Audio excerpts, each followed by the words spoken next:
Oh dear God. Travis Wayne Goodsell.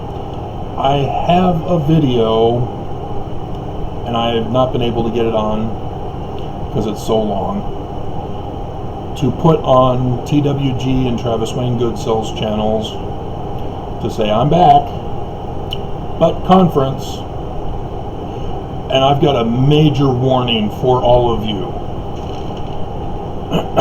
The video that I put on those two channels yesterday, was it? The church has now, it's already been identified as a great and abominable church from the Book of Mormon. It's been connected with the secret combination in America. The church, not just the Mormons, the church. Oaks is one of those connected to this secret combination.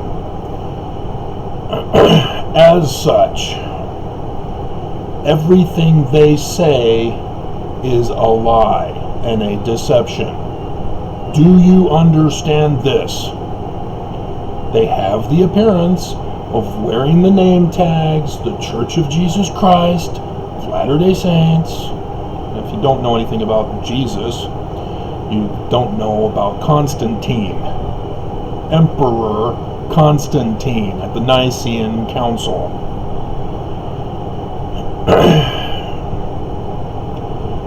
I knew something was coming, and they're setting up conference for it. This first session was all about obey us, give loyalty to us. First, Jesus was created by Constantine. So who are they talking about? Yeah, them. Obey them. Give loyalty to them. Notice they're all wearing masks. They even said they're fully vaccinated. But where is that not taking place? At church. When I get to Oaks, that just happened, you'll understand. I'm about to say the closing prayer here. I'm hoping to get this up as quick as possible. Nelson, thoughts and prayers rather than actually giving service to Mormons during this crisis, this COVID.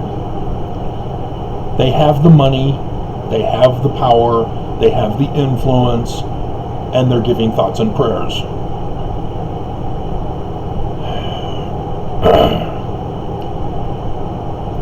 And Nelson even came out and said, thanks for following our counsel on coronavirus. What? You had posted in the Deseret News that you were shocked that Mormons weren't listening to you and following you. What are you talking about? But Mormons have been following you in regards to, let's see if they're going to give us any, no.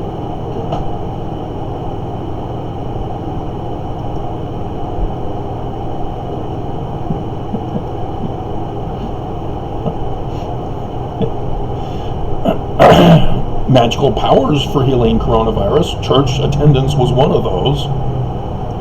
How has that been working? It hasn't. Church attendance is a super spreader event. It's the one place that is causing the problem. Now remember, temple is the key place, and yet Oaks' talk is disturbing.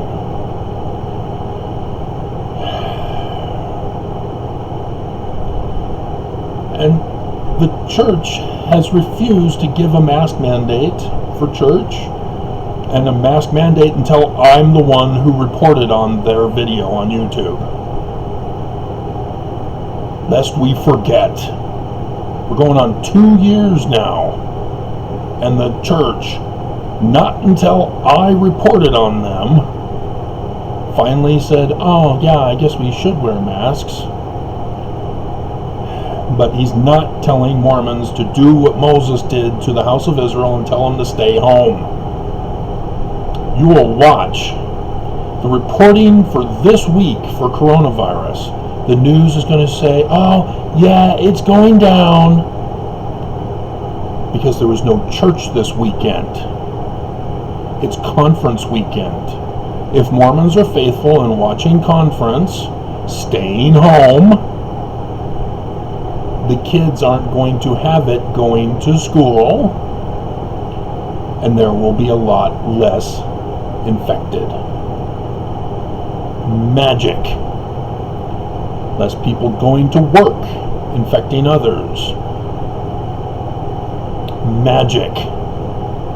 All for staying home.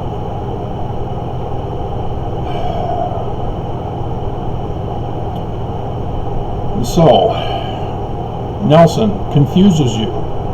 The conflicts that are going on, even in the Middle East, can be solved with Jesus.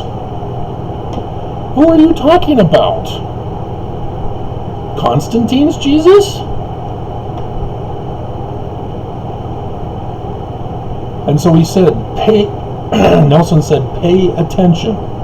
And he emphasized the white supremacist word, pure. Pure truth.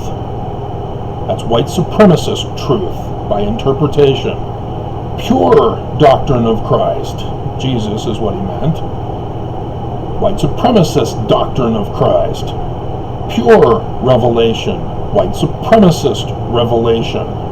Because again, who is this Jesus you're talking of? Constantine's Jesus? It's not Joseph's Jesus. And so with the doctrine, he's saying, follow the covenant path. That's the doctrine. No. Faith. Love. That's it. That's all. Faith leads to knowledge. Leads to knowledge. It is not knowledge in and of itself. And so with Revelation, he says, it's up to you guys, whether you get it or not, to answer the questions in your hearts. Really? Because the prophets aren't going to tell us the truth, the pure truth. And so absolute and eternal truth. And then he used the other white supremacist term that you hear quite often. We are privileged. You are privileged.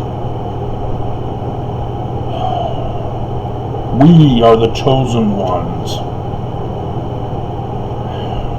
And so, yes, they were setting this up. They are going to make an announcement that will terrify and horrify you. That will demand your loyalty and obedience for. It's coming. So Holland, my will be your will. Because it's not Jesus. Jesus doesn't exist. He was created by Constantine. So who's Holland talking about?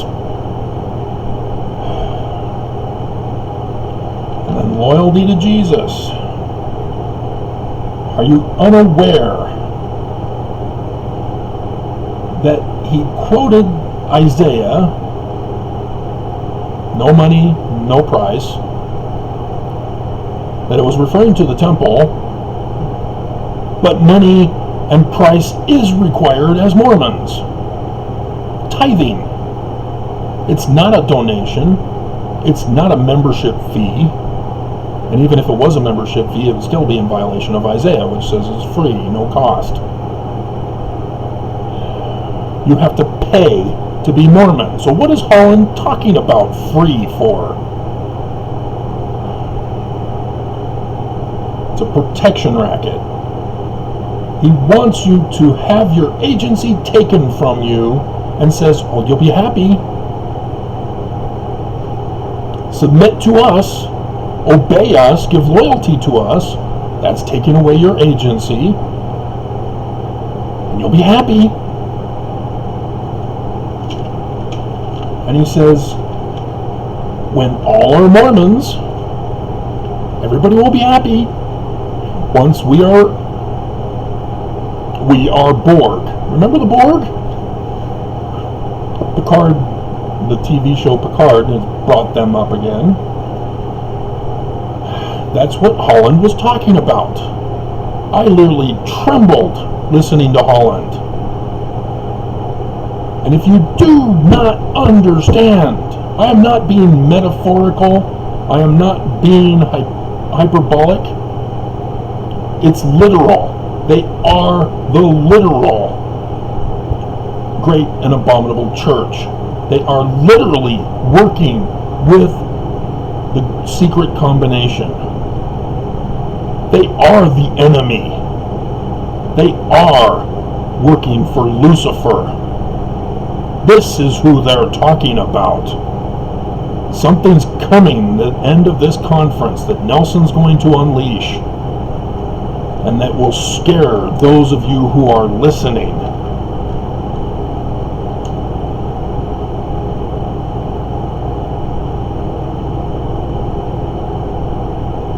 He says, if we love God enough, then we will have faith to love our neighbors.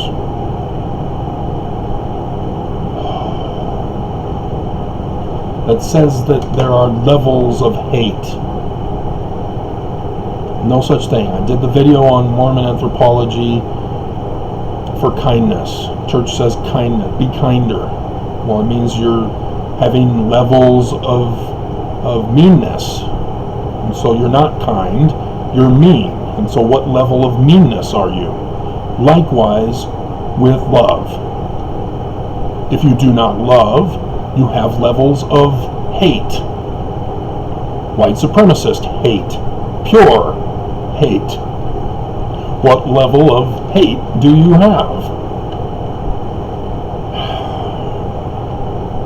And then the Relief Society president gets up and does the typical stereotypical thing of, oh, you have potential and you need to obey my will for you because I see your potential. Should I go further into that, women? Never marry because you see potential in a guy. Marry because you love him. Not levels of hate. Love. Not for potential.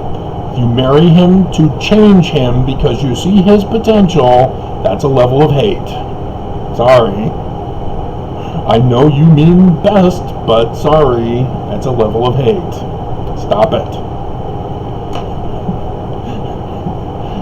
Accept, and here she is telling us to accept and follow Jesus and his will for us. Whose will? And so soars. Apparently he does not understand what perfection means, as he incorrectly understood the beam and the mote. Jesus says, be perfect like your heavenly Father. And in the Book of Mormon, hey, I'm now perfect. How is he now perfect? Well, we assume in the church that it's because he ascended to heaven. Oh yeah, Nelson doesn't talk about that anymore, does he? But no, it's the temple rituals. He doesn't exist. It did not happen. He was not ascended. He didn't exist. The scriptures are latter-day prophecy told in parable story form.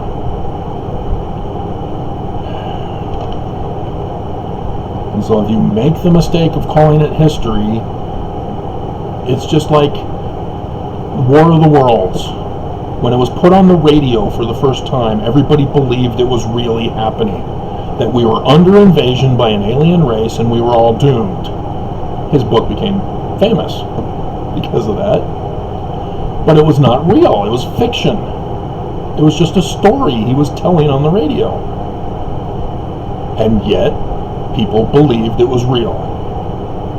So any movie, TV show, entertainment of any kind that you watch or listen to, if you think it's real, under God. But what happens in the initiatories? Washed to become a high priest and a high priestess. Anointed king and queen. But Greek says that anoint means to christen. An anointed one is a Christ. We become Christ in the temple initiatories? Perfect. It has nothing to do with, oh, I forgot to bake the cake. Oh, the turkey's not done for Thanksgiving. Oh no, what do we do? Oh, I'm so imperfect.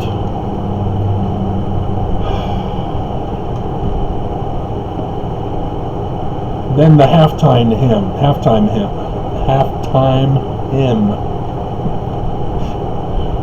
The Fear Not Courage. It used to have the second chorus line in it. Fear not, courage, fear not, courage, fear not. I can't remember what it's called. The church took it out. The church is wanting the church to conform and to comply by altering the hymns and making them dull and boring, and calling that spiritual. But in that hymn is the line, the Lord, Him alone we will obey. Who? Who are we obeying? Christofferson. Love perfectly. Already went over that for you. There's no such thing. You either love or you don't. There is no love perfectly. This comes from the Book of Moroni in the Book of Mormon, where Joseph Smith quotes, plagiarizes from Corinthians, and then at the end gives the correct translation of the incorrectly translated King James Version that says charity instead of love. And so he defines by translating. It's not something new. It's not a perfect love that Mormons have created, because they do not know their Greek. It's agape love. It's a higher form of love than philo, and it's different than eros. 3 different loves in Greek. And so when Jesus says to Peter, Peter, do you love me? Of course I love you. Peter, do you love me? Of course I love you. You don't understand because you're not seeing the Greek. Jesus is saying, do you agape me? Peter says, of course I philo you. The whole meaning is lost because of the poor translation.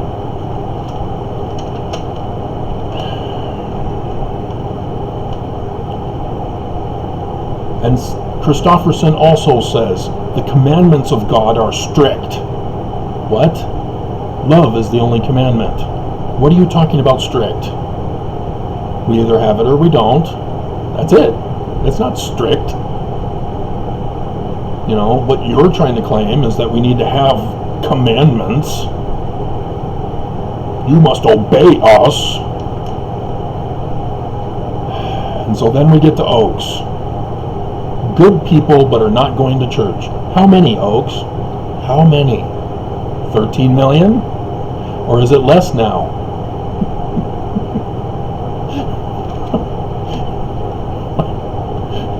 But he says it's also to all religious people. And then he concludes with only in our church, the Church of Constantine's Jesus Christ, and going to church, only the Mormon church, and attending come the blessings. So he's telling all religious people to attend church, but saying, well, you're attending the church and your religion won't give you the desired result.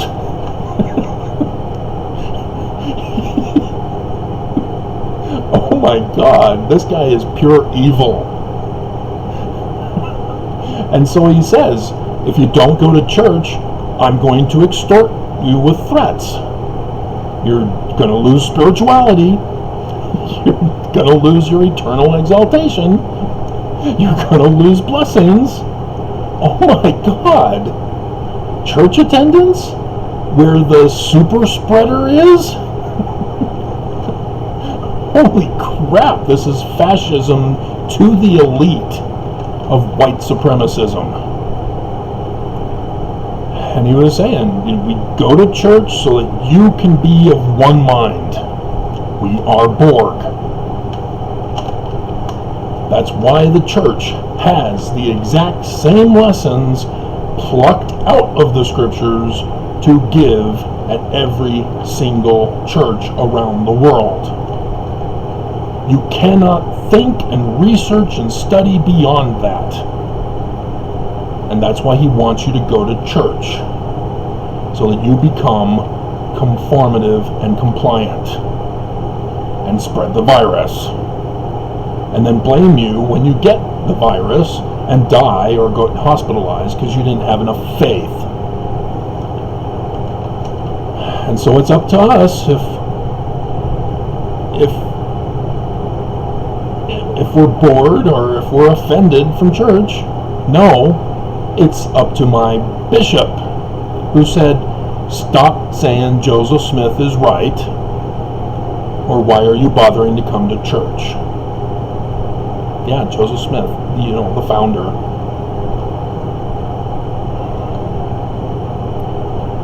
And so if it is up to us,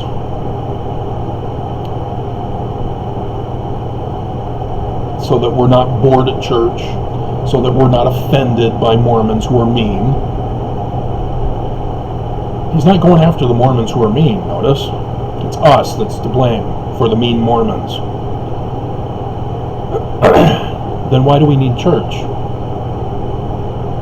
We can do it on our own, like the example he gave at the beginning. Who spends time with his family. Apparently, he understood the real reason for church. Before you unlearn, you first have to learn. And apparently the example, the guy learned, so he was now able to love his family.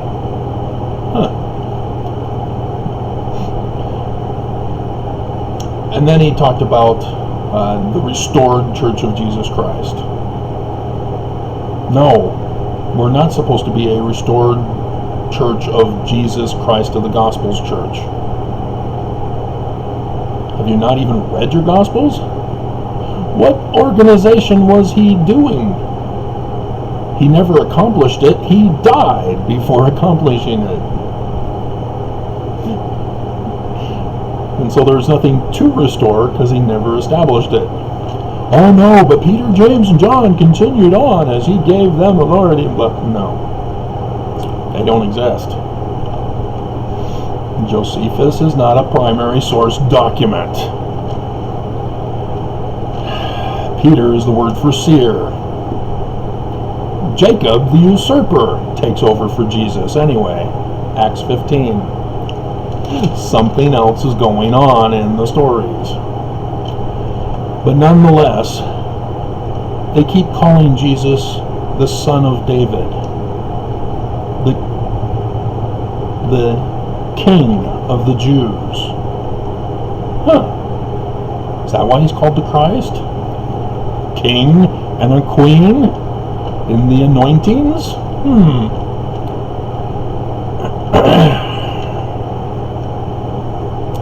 Yeah, it's supposed to be David's kingdom we're supposed to be restoring, not Jesus. And so, if you think, well, what about the sacrament? Is there any priesthood holders who can bless the sacrament? That's all you need.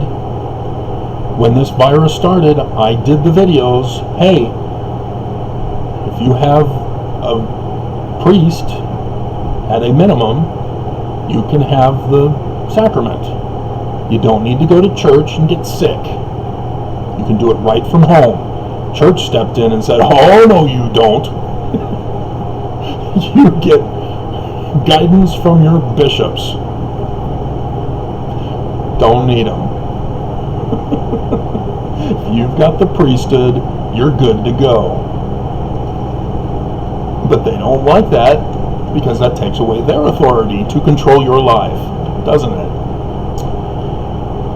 But the Egyptians, the source for the sacrament of Mormons and the Lord's Supper and the Gospels, was held every single day. Temples were open. If you wanted to have the sacrament, you just go to the temple, present your offerings.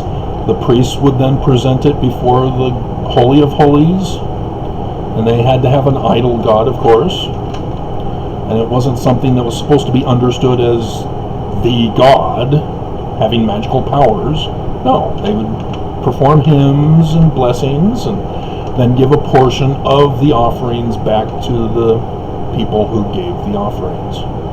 Sacrament, Lord's Supper. That's where it comes from. And it has to do with the king who restores the throne of his father in the latter days. From the Great and Abominable Church, by the way. And so, yeah, this video took too long. But pay attention, something is coming up in the final session. We are all in danger.